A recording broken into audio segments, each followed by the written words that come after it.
जय हिंद दोस्तों, आप सभी का एस इलेक्ट्रिकल चैनल में स्वागत है। आज की वीडियो में हम जानेंगे ईएलसीबी और आरसीसीबी में क्या अंतर होता है, क्या डिफरेंट होता है। पहले हम आरसीसीबी की बात कर लेते हैं, यानी residual current circuit breaker. RCCB, ELCB और आरसीसीबी दोनों का जो मेन वर्क है, फंक्शन है, वो सेम ही है, थोड़ा सा डिफरेंट है। उसी डिफरेंट को अंतर को हम जानेंगे। तो जो हमारा जैसे पहले जो हमारा आता था, जो मेन एक तरह से कहें तो डिफरेंट, जो पहले हमारा मोबाइल जो आता था वो कीबोर्ड था। अभी उसी को मैन्युफैक्चरिंग करके हमारा स्क्रीन टच पूरा आ गया। जैसे और एक देखा जाए तो पहले 2G 3G था, 4G था, अभी 5G आ गया। इसी बेस पे मतलब हमारा ईएलसीबी और एमसीबी में भी है। तो आइए जानते हैं। जैसे कि हमारा ईएलसीबी है, पहले ईएलसीबी के बारे में जानते हैं। अर्थ लीकेज सर्किट ब्रेकर। तो इसके नाम से ही स्पष्ट हो जा रहा है कि ये जो हमारा ईएलसीबी है, अर्थ लीकेज सर्किट ब्रेकर, यानी कि ये अर्थ पे वर्क करता है। यानी कि हमको या किसी भी मशीन को, इक्विपमेंट को जब हम इसमें अर्थ देंगे तभी ये हमारा प्रॉपर काम करेगा, वर्क करेगा, हमें प्रोटेक्शन देगा ईएलसीबी। जैसे कि मान लीजिए हमारा कोई मोटर है, 5 HP का मोटर है, वो 10 एम्पियर करंट ले रहा है। तो उसको हम दे दिए हैं, सिंगल फेस पे चला रहे हैं, और अचानक हमारा मोटर में अर्थ मतलब बॉडी में अर्थ करंट लीकेज होने लगा, और मोटर का हमने सेपरेट डाला है, अर्थिंग ग्राउंड किया है।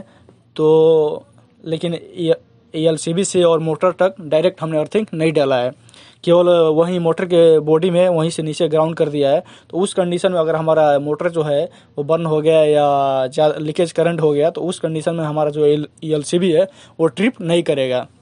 क्यों नहीं करेगा?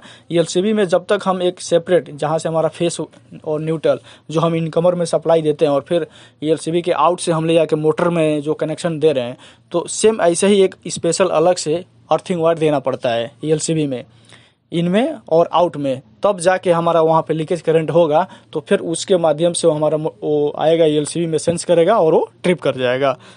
तो यही ईएलसीबी में एक सबसे बड़ी खामी थी कि हमको इसको मतलब कहीं भी ईएलसीबी यूज करेंगे तो वहाँ मोटर से लेके और ये ईएलसीबी के बीच तक एक अलग से अर्थिंग वायर लगाना पड़ता था, फेस न्यूट्रल के साथ में। तो इसी खामी को दूर करने के लिए हमारा आगे जो मैन्युफैक्चरिंग हो गया वो आरसीसीबी हो गया। आरसीसीबी में ऐसा नहीं है, इसमें हमको अलग से अर्थ वायर देने की आवश्यकता नहीं होती है। तो मेन जो हमारा ईएलसीबी का है वर्क, वो वही है कि हमको इसमें अर्थिंग का सेपरेट देना पड़ता है, इनकमिंग में और आउटगोइंग में, तभी ये हमारा वर्क करेगा, अदरवाइज ये वर्क नहीं करेगा। और इसके बाद हम आरसीसीबी का देख लेते हैं। और आरसीसीबी जो हमारा है रेसिडुअल करंट सर्किट ब्रेकर, इसमें हमें अर्थिंग का कोई ज़रूरत नहीं है सेपरेट, जैसे हमने ईएलसीबी में देते हैं इन और आउट में। ये और न्यूट्रल वायर दिए, सिंगल फेस या 3 फेस। ईएलसीबी भी हमारा 3 पोल में भी आता है और 4 पोल में, और ये भी हमारा 3 पोल, 4 पोल, 2 पोल में दोनों आता है। जो रेटिंग है इसका आरसीसीबी का थोड़ा ज़्यादा है। उसका है ईएलसीबी का जो रेटिंग है वो 5 एम्पियर से 50 एम्पियर, यानी 5 एम्पियर से लेकर और 50 एम्पियर तक है। और उसका भी मिली जो एम्पियर है वो 10 एम्पियर, 100 एम्पियर और 300 मिली एम्पियर में है। और इसका भी सेम ही मिली एम्पियर में है, 10 एम्पियर, 100 एम्पियर और 300 मिली एम्पियर।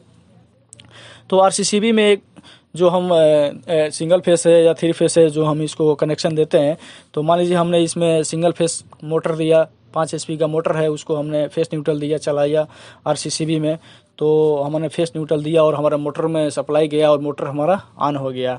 और बाय द वे मान लीजिए हमारा वहाँ पे वायर कोई कट गया, फेस वायर या न्यूट्रल वायर कट गया, और वहाँ पे हम गए, अचानक हमारा हाथ या पैर पड़ा, बॉडी से टच हुआ, और वहाँ पे हमारे को बॉडी में करंट लीकेज हो गया, मतलब करंट आएगा ही आएगा। तो अगर मान लीजिए हमारे बॉडी में 10 मिली एम्पियर या 30 मिली एम्पियर, यानी 30 मिली एम्पियर या 10 एम्पियर तक अगर हमारे बॉडी में, या 100 मिली एम्पियर तक बॉडी में अगर आया करंट, तो वो ये ट्रिप कर जाएगा आरसीसीबी।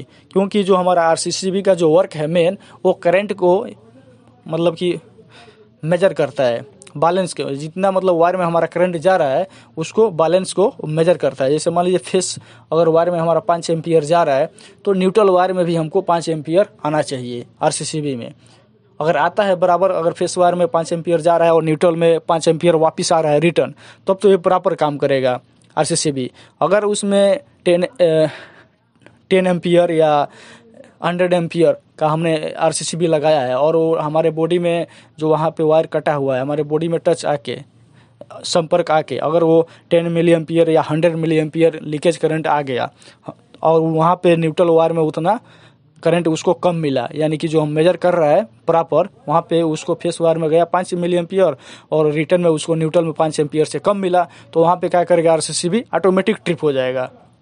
यही इसमें सबसे एक बेस्ट क्वालिटी मतलब कि ऐड किया गया है मैन्युफैक्चरिंग करके ELCB से बेहतर, कि इसमें करंट को बैलेंस करता है। जहाँ भी करंट हमारा वो डिपेंड करता है कि हमारा 10 मिली एम्पियर पे है या 100 मिली एम्पियर या 300 मिली एम्पियर, तो जितना रहेगा उस पर ये तुरंत उतना, अगर करंट में अप डाउन होगा या कम होगा मेजर में, ऑटोमेटिक ये ट्रिप कर जाएगा RCCB।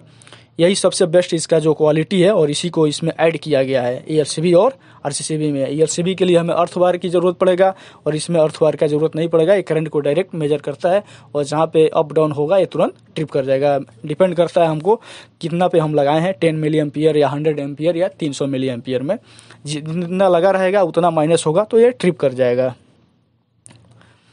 और ये दोनों में ही पावर हम जब देते हैं तभी हमारा ऑन ऑफ और ट्रिपिंग का जो बटन रहता है तभी काम करता है, अदरवाइज ये काम नहीं करता है। और इसमें अर्थ का ज़रूरत नहीं पड़ता है RCCB में, यही डिफरेंट है ELCB और RCCB में। तो मैं उम्मीद करता हूँ ये वीडियो आप लोग को जो मैंने बेसिक चीज़ जो थ्योरिकल बताया है ELCB और RCCB में, तो आप लोगों को पसंद आया होगा।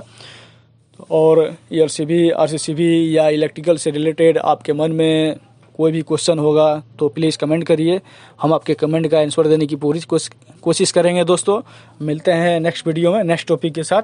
जय हिंद, जय भारत।